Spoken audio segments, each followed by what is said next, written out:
Hello, friends. Say hello, Ella. Hello. Welcome to Children's Church. Today, I've got a very special helper with me, and my special helper's name is Ella. Ella. You got a last name? Dixon. This is Ella Dixon. Everybody say hi to Ella.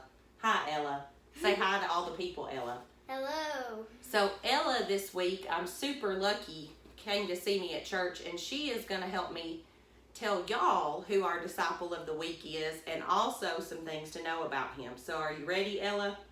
So the first question is this. Number 1, who is our disciple of the week? James the Less. James the Less. Very good. Now, second question, Ella. How many times in the Bible is he mentioned? 5.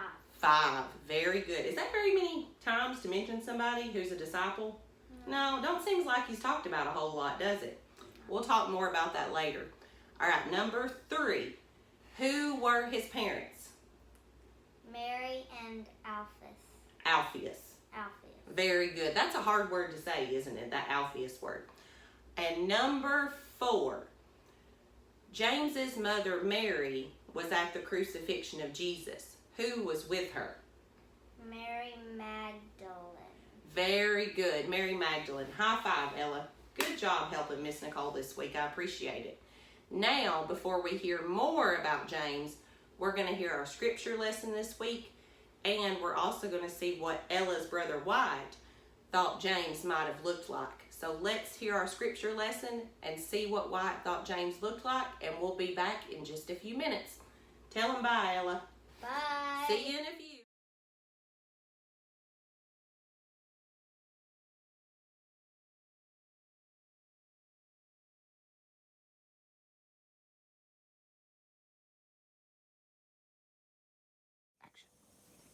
Today we're reading from Mark chapter 15, verse 33 through 41.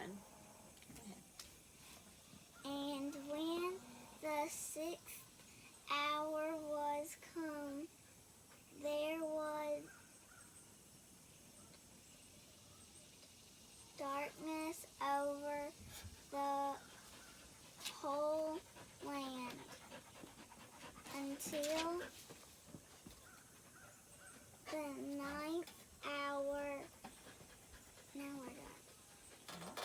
And at the 9th hour, Jesus cried with a loud voice, saying, my God, why hast thou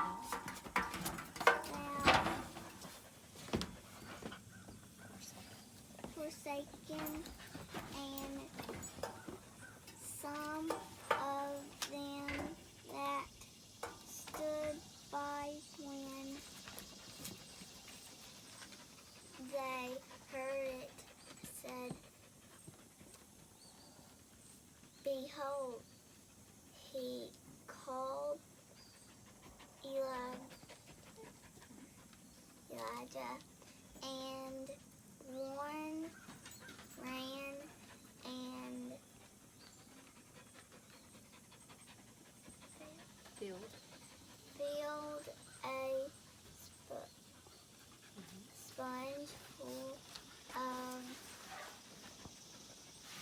vinegar and put it on a red reed and gave him to drink, saying, let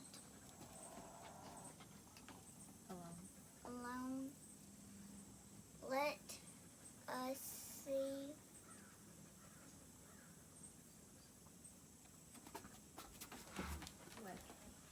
whether Elijah will come to take him down. And Jesus cried with a loud voice and gave up the ghost. And the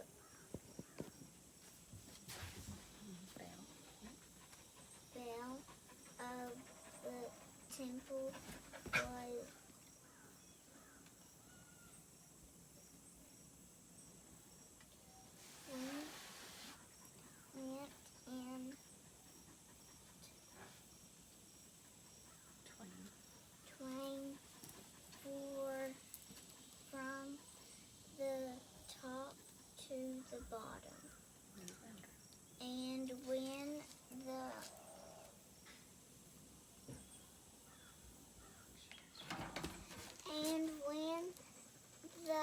centurion which stood over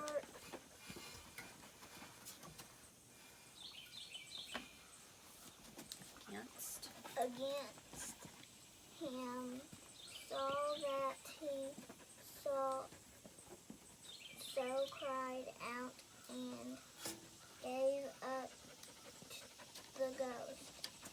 He said, Truly. Truly, this man was the Son of God. If I can see. Almost done. There were also women looking on, lean afar of among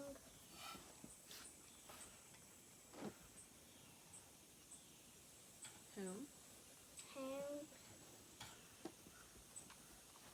Mother of Jesus, the least,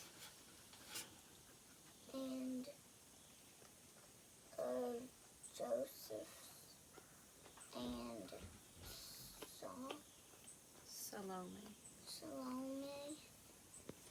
who saw Also.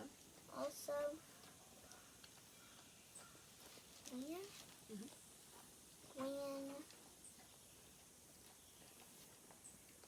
where am I?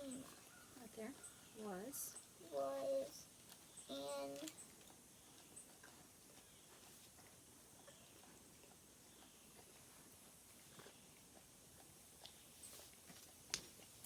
Galilee. Followed him and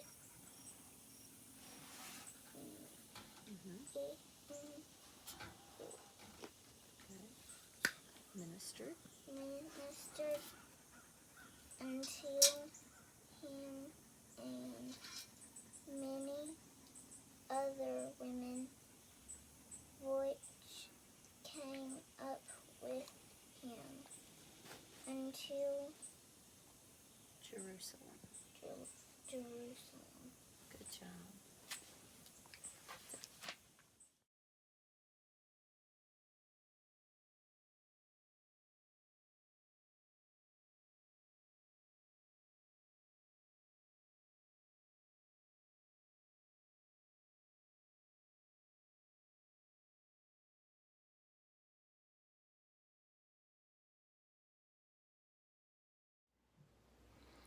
Great job to all my helpers today. To Avery for her wonderful job reading scripture, to Wyatt for his awesome picture of James the Less, and to my friend Ella for helping us tell who the disciple of the week was and also some things to know about him.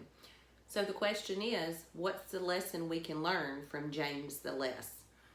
Well, first of all, let's talk about that word, James the Less. Now, James was known. There's two Jameses. We know that. One of them has already been our disciple of the week.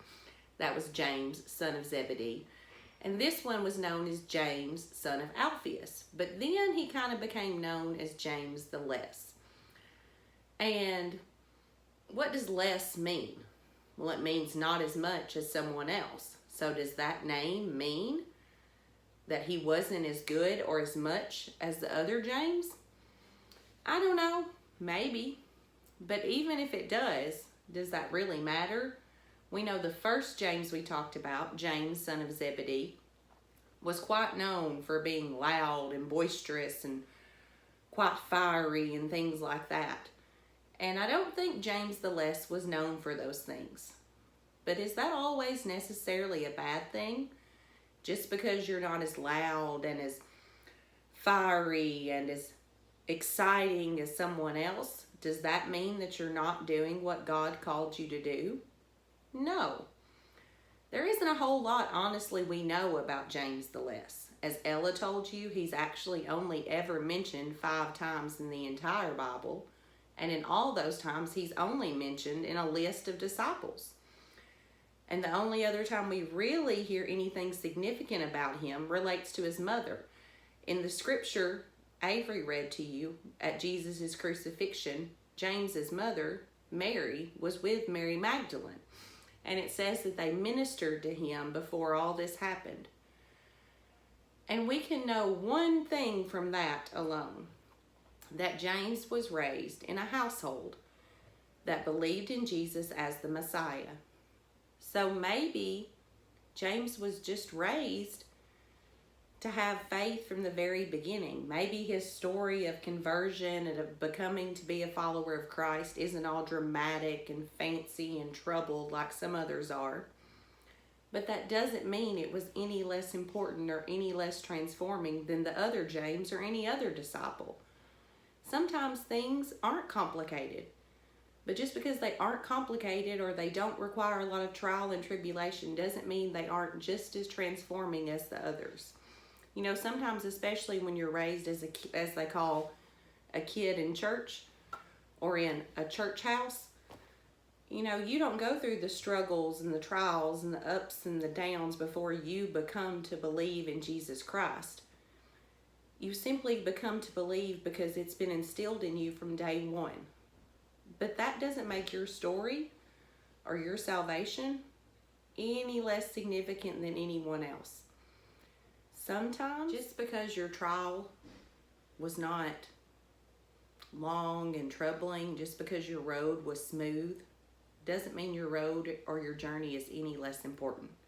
So don't ever let anybody make you feel that just because your way happened to be simpler and easier than their way, that you are any less transformed in your heart than anyone else.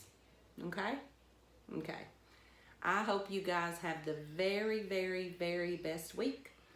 I hope you have a week full of sunshine and happiness and joy and smiles. And I will see you next week. I love you guys so very much.